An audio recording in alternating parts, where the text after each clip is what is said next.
Be a sculpture. Oh, we're just talking about daylight savings time. Don't worry about it. Man, I gotta lean into you a little bit. So if I lean this way, well, welcome guys. Hey, it is our 8th place we've recorded this in the gym. We are not in little kids' chairs this week, so that's a win. Sam said it looked weird. I thought it looked great. He was only 8 feet taller than me while answering Like usual. questions. Yeah, right, exactly. That's normal for me.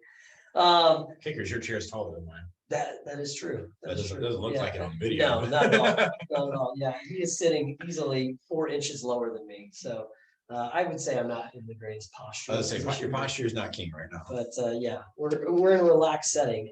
But yeah, so we actually have like an intentional backdrop, it looks like. So proud of us. An intentional backdrop that we realized after we turned the camera. Absolutely. And we know that the clock above us is actually set correctly, which is the first time in about 8 months, right before daylight savings time when it will be off again. So, but welcome guys. We are doing an Ask the Coach episode. And so we posted it into our private Facebook group. We also put it into our social media just for people to provide us some questions. And we're going to try our best to answer them all today. And if not, we'll probably have a part 2 of this anyways, where we'll do this again, maybe in another 5 or 6 episodes or 10 episodes, whatever. We're going to try our best not to get down any rabbit holes, which I don't trust us not to, but we will try our best. So I would just think we'll just go right down the list. And we're going to start out. I'm going to ask the question and then I'm going to let both of you guys kind of answer that. So we're going to start out the first question. I don't know who all these questions are from, by the way. How many days a week should a brand new mechanic show up to class? Real quick, it's like when we talk about mechanics, our beginner program is what we call our mechanics program because we're focusing on the mechanics of exercise, basics, those types of things. So that's why we call that our mechanics program. So this is probably like the question being, you know, when they get out of mechanics, like right when they get done with those, I'm brand new to classes. How many days per week should I be showing up to class? We'll start. Sure. I think you'll find a common theme in this. We may say the phrase "it depends" A lot. It does depend. I think shooting for 3 to 4 is kind of a good, like, just to toss out there as a goal to make it. But if on that second or even third day you're limping in here and you're sore because you're just not used to that daily workout routine yet, then we may be doing more harm than good in a rest day, and we might be like, hey, maybe we should don't come in tomorrow, rest. We can also adjust the workouts for you for somebody who is newer, so keep the intensity low, maybe be like, hey, maybe today's more of a mover day for you. So I guess my answer is twofold. Check in with your coach and check in with how your body is feeling, because you might need a rest day, or you might need to tell your coach, you know, that you're just sore. Yeah, and that sort of communication is going to serve you well as you move on from being a beginner athlete, and your progress and your steps you're going to take into a long-term athlete, which is our goal. I'm not interested in training people for a year. I want people for 20 and 30. The only thing I'd really add to that is, I really encourage trying to start off with 3. I think that there's a huge difference between training twice a week versus 3 times a week in terms of like, what is your return on that extra day? I think it's the biggest return. And then 3 to 4 is probably the close second on that one. So I typically tell people, I suggest, maybe it's Monday, Wednesday, Friday, or whatever their schedule is. I try to get them that. And then I tell them on our Saturday class, which is an easy class, like an easier time to maybe auto regulate or down regulate a little bit. I tell them, if you wake up and you're like, man, I really want to go, like you're hungry to go train, it's like, go do it. Like train as much as we can recover. And that it gets a new athlete like in tune with making decisions based on how they feel versus how they want it to look. Our fitness paths, I mean, mine included, has been very different. This is not what I signed. Nothing has gone according to plan from the day I first walked into a CrossFit gym in 2010. So that's really I recommend is like, that's usually how I start people. And then when that feels good, if you get there and you get to Sunday and you're not feeling beat up and you have the desire, you want to come in a 4th day a week, then do 4. There's no reason to skip steps on this one. Yeah. Like once you get started, like you've got until forever. And it is important, I think, what the point you made about, do you want to go? Because this needs to be something that excites you, that keeps you going. Yes. And if you're like, ugh, probably a good sign. Yeah, like build your relationship with the gym. Make it a positive. Yeah, in this scenario, you're new. Make sure we're building a positive relationship. I think when you get, I would agree with you guys. Something I used to say to people when they would start exercises years ago, back in big box gym type scenarios. But, I always explain to people like, 3 days a week is maintenance. Okay. So anything under 3 days a week is really not moving the needle forward very much. And I would say, I never want to deter somebody like, hey, if you're working out twice a week, great. It's better than 0 times a week for sure.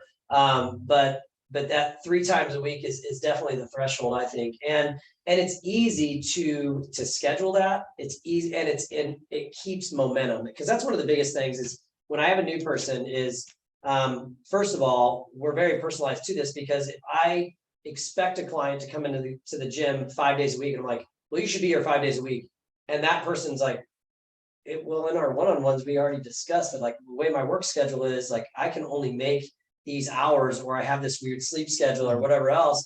Like, it's not realistic for me to attend 5 days a week. I've just set that client up for like this setup for failure. Like, they're like, oh, I'm not even coming as much as he thinks I should come. Exactly. That you've created a stress that isn't real. And so it's got to be personalized to the individual. Like, so a goal of if they say, how many days should I come? I said, well, hey, best case scenario, we start getting here at least 3 days a week. What does that look like in your schedule? Is that Monday, Tuesday, Wednesday? Is that Monday, Tuesday, Friday? Is that like, that's an easy thing to start to schedule. Now, a lot of times what ends up happening is like, we usually have to pull the reins back on someone typically. But the other thing too is like, even if we have a new person, they want, hey, I want to be here every day. We had a client that he went like 90 days or 90 some days without missing a day that we were open. The only days that he missed, we literally are closed on Sundays. So that's the only day that he missed in the gym. He was here 6 days a week for his first like 96 days or something like that.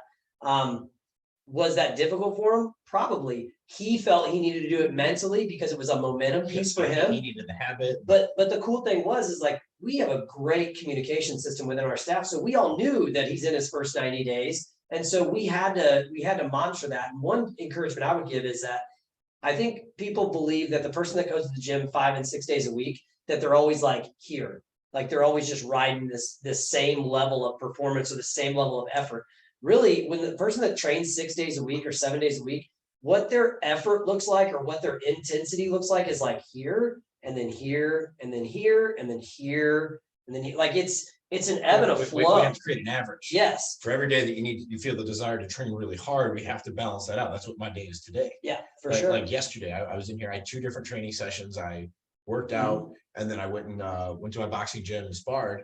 That's a big calorie burn. Right. Today's training did not look anything like that. Did I get great work in? Yes. Yeah. But no, I did not. I made a point that today's session did not end me covered in sweat. Did not end with my Apple Watch telling me that I burned 800 calories. Sure. Because I've got to balance these out. Everything operates on an average. Everything becomes a part of the whole. And when we lose sight of that, issues arise. Yeah. That's simply put. Yeah, that's good. Okay, so 3 to 4 times a week we would say is like kind of the minimum thing that we want to work with, but we want that to be personalized individual. You want that to be something you want to do and to help build your momentum. Working out should not be a stress to you. It should be something that you get to do. And you want to make sure that it's something that fits well into your schedule. Okay, question number 2. What's your number 1 piece of advice to new athletes? So I'll just say mine really quickly. Somebody made this for us. Learn to read. Like learn to read. No. I tell all our new clients, the first thing I tell them is like, just show up. Okay. Show up. Okay. Work as hard as you can that day. And then all the results will come. One of our clients made this for me out of like a video I did. And it was super nice. But it is literally the number 1 thing I tell clients is they might be nervous. They might have these big goals or whatever else. I'm like, hey, if you just show up, we'll take care of everything else. Like that's my encouragement to new clients. What about you, Coach? Learn to breathe, man. Learn to breathe. Both obviously in the literal. Obviously, if you're in my class, you know how literally I take this. But also, you don't even understand that you don't understand that you don't even understand what you don't understand yet. Like, I know, right? I don't even understand. I know, right? But like these, like it's like we want it to all be these things, but just understand how narrow our scope of understanding is, and like. realize that like you've got so long to get to solve all these puzzles. Nothing has to get figured out tomorrow, and understand that all you're doing is you're starting to build your toolbox, and understanding that that is a long-term process. I am 12 years in, and I am still bringing in new things to the gym on a regular basis. How about you, Coach? Mine would just be trust the process, and understand that process changes based on the seasons in life. Yep. But because trust the process. So that probably leads us to our next thing, as you talked about the seasons of life, because I would say that I would have an answer to that for this next one, which is, what's your number one piece of advice to long-term athletes, or long-time athletes? I mean, probably the same, honestly. You still have to trust the process wherever you're at.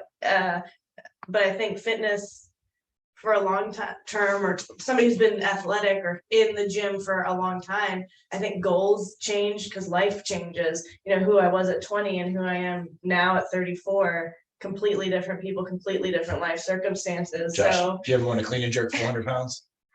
Was that ever like I really want to do this? No, probably, but yeah, I mean, Yeah, that's a lie. There was a point where Josh wanted to clean 400 pounds. there's a chance, but Josh, how's that sound now? just so little. How's that sound? It sounds like it would hurt. To be honest, it just Now, when a 25-year-old Josh Oh, thought, yeah. this is what I want. felt great. Yeah, Is your life less because you didn't clean 400 pounds? probably. That's but fair. That's we notice. You're the same. I mean, it's in my notes. anything for you. Yeah. Honestly, the number one piece of advice, for long-term athlete, measure backwards. You've been in it, you've done it for a while. At a certain point, not everything isn't new anymore. You know, we love the term newbie gains, and like that stuff does slow down, but the progress doesn't stop. You have to, and so in order to kind of stay connected, that you need to be good at measuring backwards. And what I mean by that is, we're not looking forward, we're looking back. Like stay in tune with who you were when you started. Like, understand the progress you've made, and understand that that is proof that you can continue to make that progress. Even though it's going to start looking different, you've earned that problem. You've earned the need to find those solutions, and just like really staying in touch with where you started and where you've come from to understand where you could go. It can become real easy to get lost in the weeds because you've been doing it for a while, and you sit there and you're not paying attention to your change in seasons. You're not paying attention to those things, like these things that are very important, because we're so focused on more. Just like whenever I was in my first year of this, I added my first time I ever deadlifted. I got stopped at 135 pounds, and because I couldn't keep my back flat. The other day I pulled 462 for a set of 5 without much problem. Right. I'm sorry, that's not even that 462. Well, in my first 6 months, I went from 135 to 405. Yeah. It's going to slow down. Yeah. But that's okay. I've never lost progress. Yeah. Like, I've continued to move forward and understand again. And I feel so confident and comfortable with that because of my philosophy of only measuring backwards. Yeah.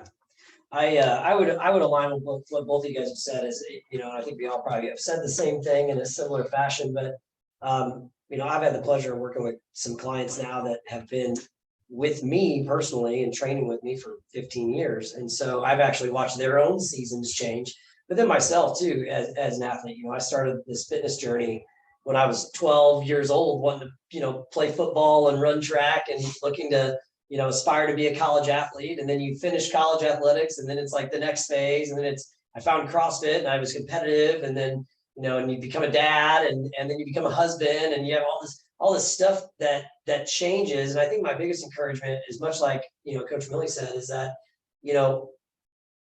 don't be afraid to be somewhat like, don't be afraid to match what you do now with who you are now, versus trying to do the things for who you were. And so, no, I don't, I'm a better athlete than I was 10 years ago.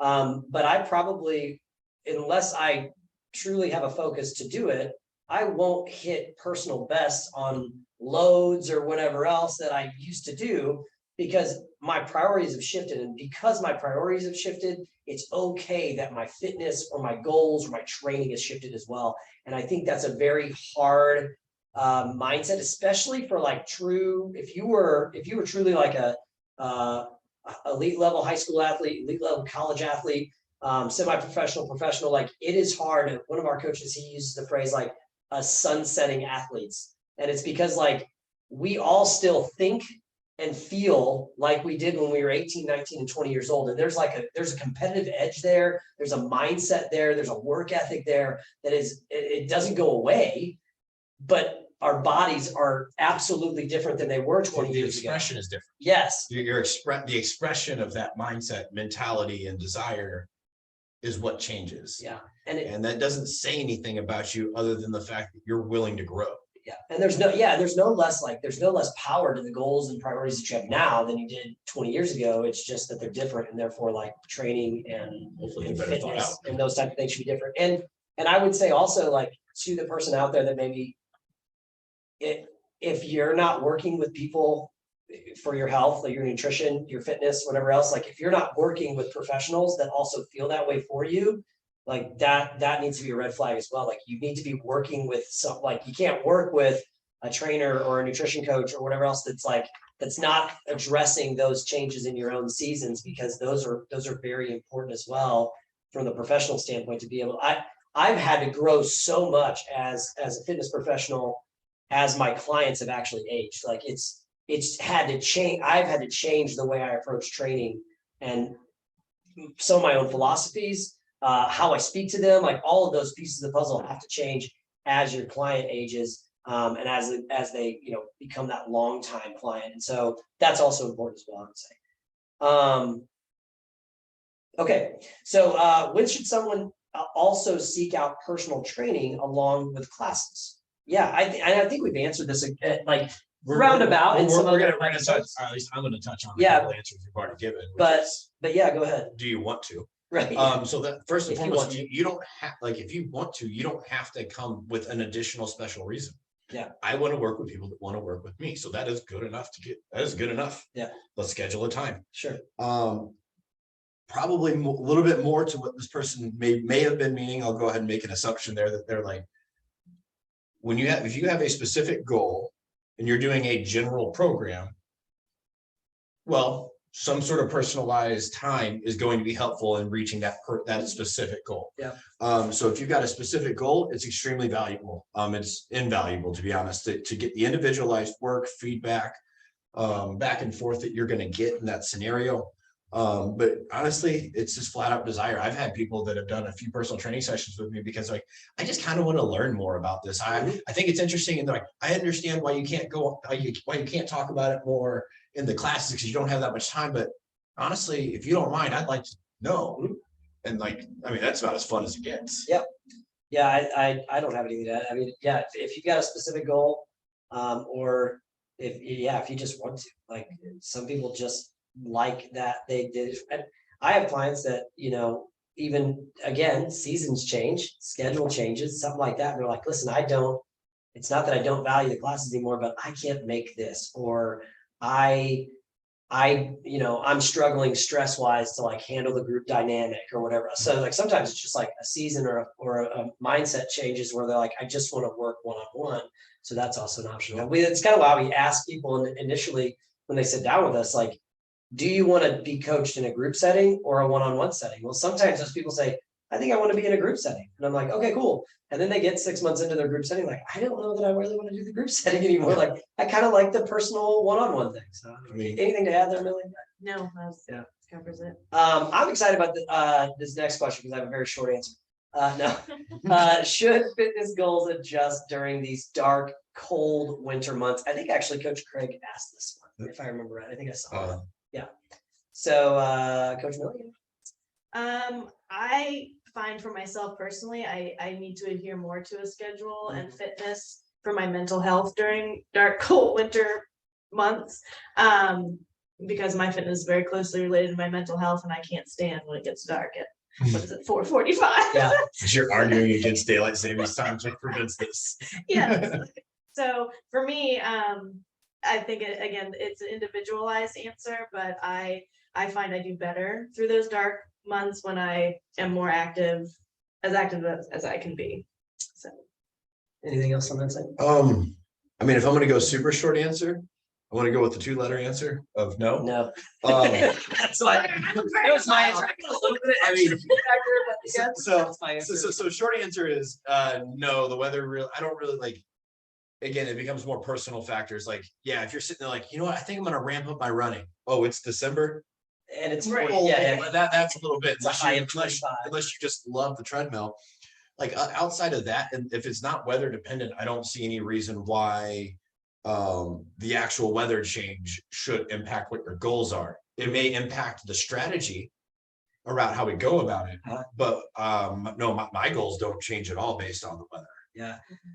Yeah, I would agree. I would say no in a sense. And I think maybe what's, potentially being hinted on here is like that, when we have, some of that seasonal type, depressive type mode that we get into because it gets dark earlier, it's cold out, we're not. So like, I would say just a couple tactics. Number one, I agree with Coach Millie. Like, I actually think it's even more important to stay on a schedule just because the connection between your physical activity and your mental health and emotional health and the hormones that release and the endorphins that release. I mean, those are so important. So the other thing that I do though is like, because of those shortened days, I really try to be intentional about finding opportunities to get outside, even if it's brisk.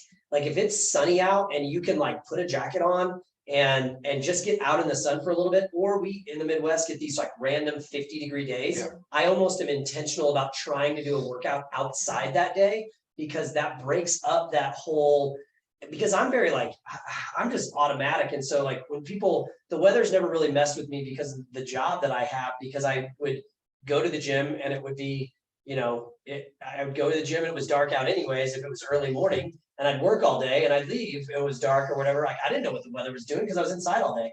But as I've kind of changed, even just with the kids and things like that, like I really do, I try to find, and even for the kids, like I try to make sure that like, oh, it's 55 degrees outside, go put a jacket on and a hat on. We're going outside, we're gonna go for a walk, or we're gonna go run around out in the yard because we don't get that as much. But outside of that, no, I wouldn't. I think you have to be attentive to, like, especially as we get a little older, and some people are like coming in early in the morning and you're a little bit more stiff and it's cold. So like you're bundled up and so like, a little bit more attention to the warm up, things like that. But I mean, from a goal perspective, no, I would say, be more intentional about trying to be physically active for sure.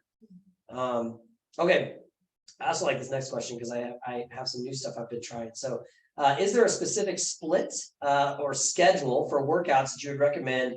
Or like, for example, arms, glutes, legs. So this would maybe be like a in CrossFit, we're doing that constantly varied approach. A lot of our stuff, although we might have an upper body focus on a day or something like that, it's primarily full body for the most part. But this maybe be for someone who's in a typical gym setting that they might be doing a bodybuilding split or even a strength training split to where they would have a specific focus. Any share on that, Coach? Coach Millie, do you have any like experience with that? Like no, that's not my, I came into CrossFit through CrossFit. Right, yeah, so you were, you've been kind of all CrossFit the whole way, yeah. Sam, how about you? I've done it before. Yeah. A little bit, especially when like when I first got hurt and I couldn't really train like anything I wanted to train. Sure. That's what I kind of got forced into. I don't personally, like, unless your goal is to get on a bodybuilding stage, I don't really think that it's that important, like that it holds that much value to your health. If that's the perspective we're going to keep this on. Yeah. I would more recommend movement patterns. Like I'm going to upper body pushing, upper body pulling, squatting, hinging, and there, movement is infinite. I would have on object weird movement days, like where you are doing offset loading and things like that as well. Where I would phase that in is if it's fun, do you want to?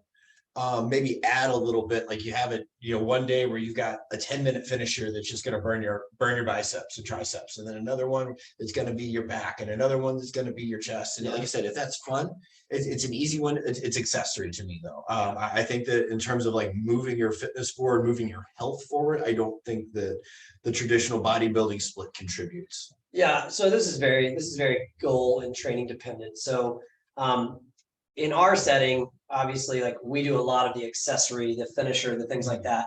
But in the typical, We probably do more bicep curls than most CrossFit gyms. yeah, probably. In the typical strength and conditioning setting, though, there's a couple of approaches I would say. Like if you're someone who's, truly trying to work on maybe performance strength stuff. So like maybe you're a football athlete, you're a basketball athlete, so you're still trying to be athletically, or have some athletic performance within a sport. And while let's just talk general training, not sport specific training by any means.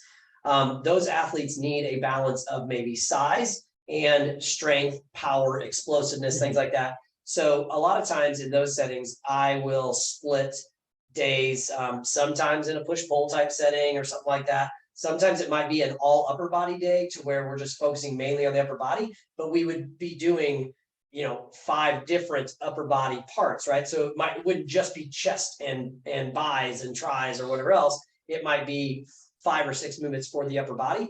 And then we would have a lower body emphasis day.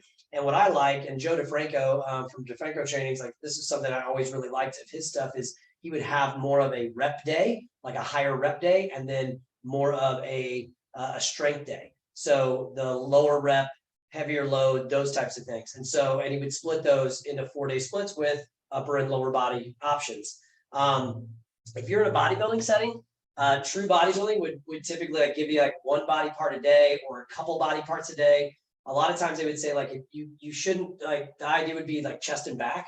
Well, a lot of times like some of the philosophies would be that the back is too big and too much of an emphasis to actually do back and chest at the same time. So like you would rather do chest and maybe triceps because you would be doing more pressing type exercises and then do back and biceps, because your triceps and biceps can be thrown in because they're smaller muscle groups and they're not going to have as much wear and tear on your bigger body. Like I don't want to do a bunch of pull-ups and then try to do bench press because my lats are now smoked and I need those lats to stabilize for bench press, right? Yep. So the chest and back split probably is something that you want to avoid.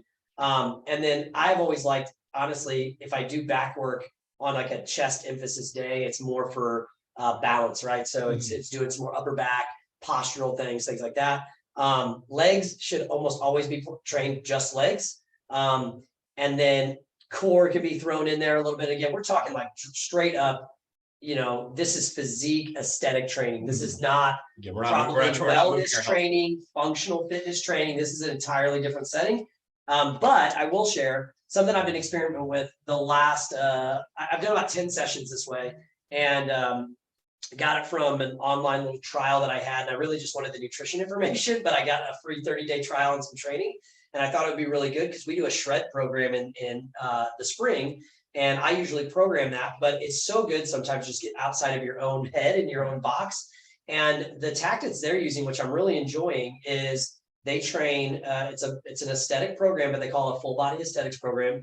And you do a main lift for that body part, right? So if the first day was 5 sets of 10 back squat with eccentric tempo to it, at a certain percentage, whatever else.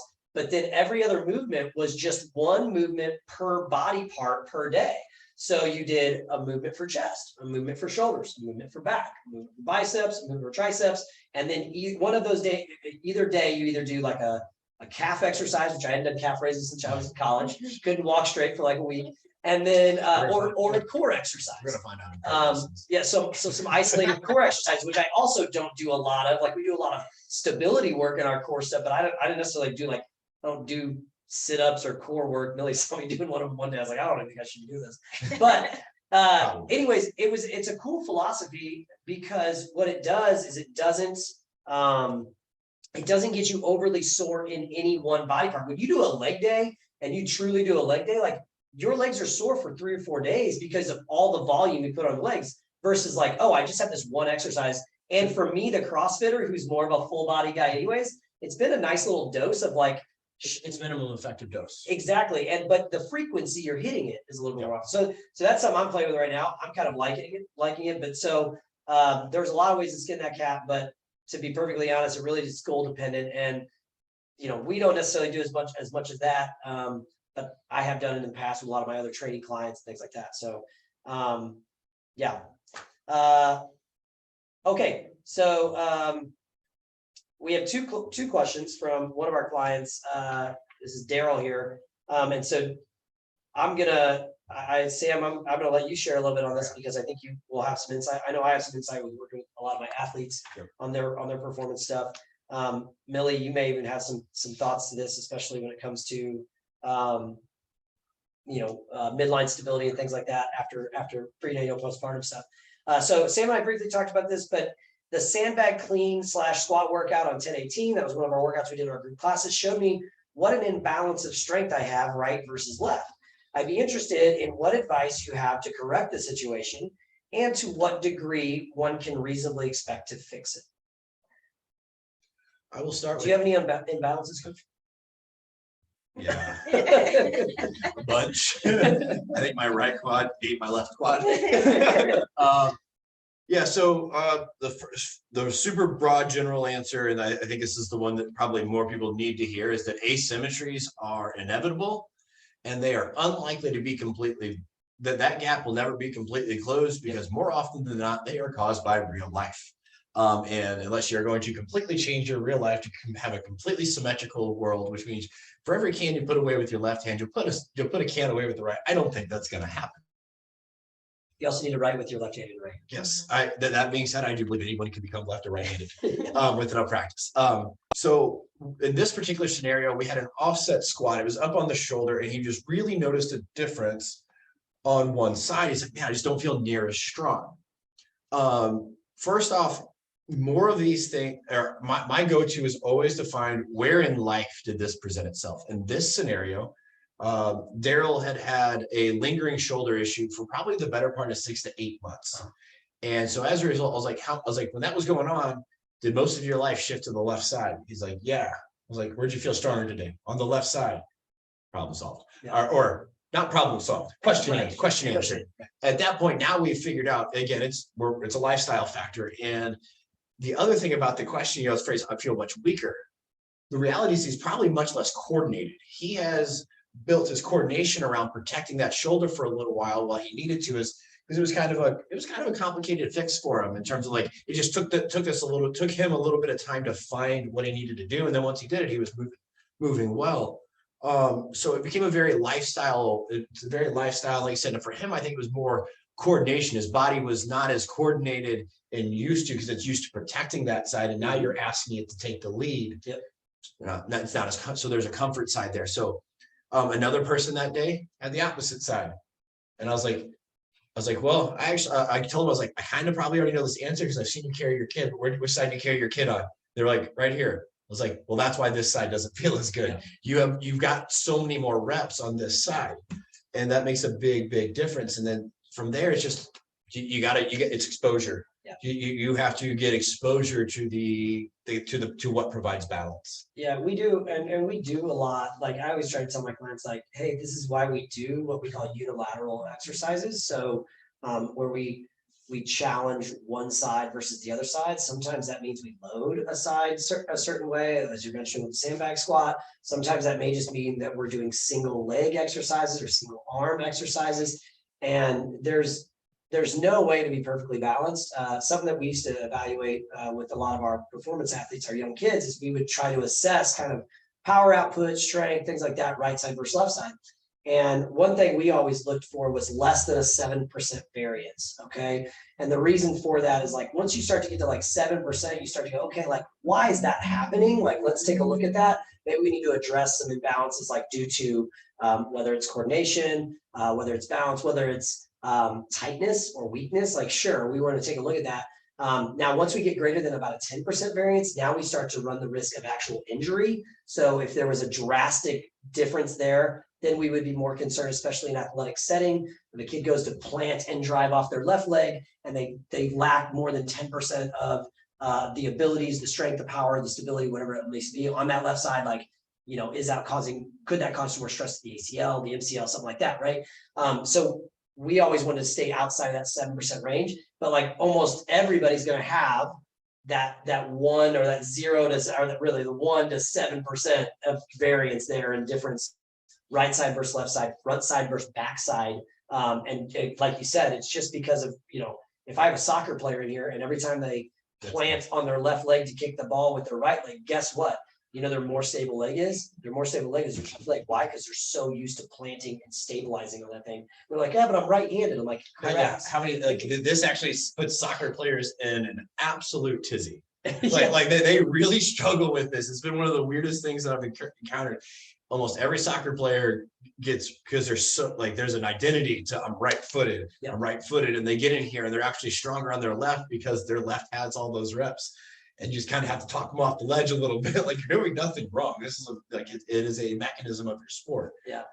Millie, have you had any education on or noticed on yourself or with others, like those imbalances that can be created through, especially prenatal postpartum stuff? Like, I can only imagine that. Yeah, I mean, one thing you have like zero core coming out, and you don't, and like learning how to put yourself, for lack of a better term, back together without having large imbalances, Sure. I think is something you have to pay attention. It's unlikely. Well, Yeah, because you're always in weird positions holding kids, like you had mentioned. You're rebuilding your core, you're rebuilding your glutes, your hamstrings. You're always getting down, you're always getting up. Is your kid always on the same side when you're getting down and up? right. So I think it is something that I do pay attention to, and thankfully our programming here, it's taken care of for me to a pretty thorough degree. I know I'm going to get the unilateral work. Yeah. I even just thinking about, the way, I know even with my wife, there was always a certain way she would hold the baby when she was feeding.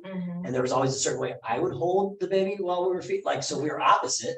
So I would always hold the kids this way. Well, then what happens to your neck on that side? What happens to your shoulder on this side? Like, it's just natural that you're going to have these imbalances, and you will never. And so here's the other thing is, like, when people see these imbalances, this is something also as like kind of been, so like when I would work with a golfer, automatically, especially if they're like kind of a regular golfer, they're going to have imbalances based on their rotation, based on their plant, all this other stuff.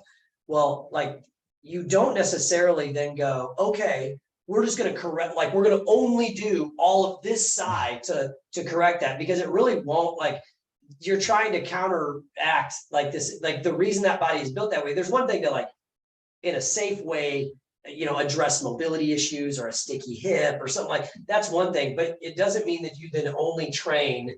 Well, because you always rotate this way, when we train, we're only going to rotate the other way to counterbalance. It's not the way this works. And what will happen is it will completely ruin your golf swing. And then you're going to get even more angry at golf. Yeah. And then you're going to go swing more. Yeah, he is a trainer, so No, they're not going to put it together. So they're just going to go to the range more. right. So anyways, so the imbalance thing, you're never gonna, you can chase it, but honestly, the big thing is just addressing it. Yeah, right? like, and just there should be no pain.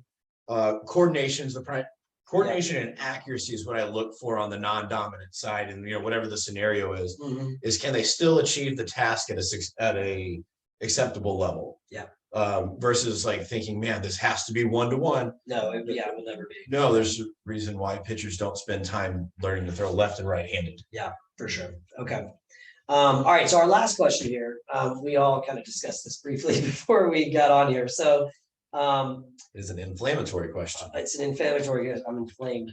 Or it was an inflammatory statement. being asked Attended about. an anti-inflammatory lifestyle conference on earlier this month, in which the presenter maintained that no kind of animal protein was healthy. You might eat it because you like it, but not to delude yourself that it is a boon to your health. The question was thoughts. There was also no differentiation that they can recall of whether it be pasture raised or commercial farming. So like when we talk about Which is different. grass fed and free range and that sort of stuff is what they're kind of mentioning here. Nutrition coach Millie. I have a lot to say. So obviously when I was talking to Josh and Sam earlier, I was like, I automatically don't like a blanket statement like that, because again, that phrase, it depends. Every individual is different. And yes, if every time you eat animal products, you get sick and you feel terrible, don't eat them, be a vegetarian. And that is absolutely 100% right for you. But then put the shoe on the other foot. If you've been a vegetarian for a long time, or you've cut out animal products and you don't feel good, and then you add them back in and you do feel good, well, then obviously the previous lifestyle was not for you. So you need to shake it up. So really, I will say it depends more of an individual basis and genetics, what causes inflammatory responses in our bodies. Obviously, there's things we know, like a lot of, if you eat fried foods all the time, you're probably going to have a higher level of inflammation in your body. It's still good. I still eat fried foods, but I'm aware of what it does to my body. Travis would be upset. And Travis would lose. and I think, from my experience of growing up on a small farm that did do pasture raised meat products, including beef, that there is a difference as far as the components and the benefits to pasture versus commercial farm. Not that one, again, it's a personal choice, but definitely a different animal. If I can make that dad Yeah, joke here. well, I mean, think how many people they can use one brand of protein powder, but the other one makes their stomach sick, Yeah, and they're absolutely, both wet. So yeah, sourcing in the individual matters, and really the only thing I've got to add to that is there is no research to support the statement. There's a ton of research on it. Yeah. There is nothing to support that there is any negative health, that this is correct.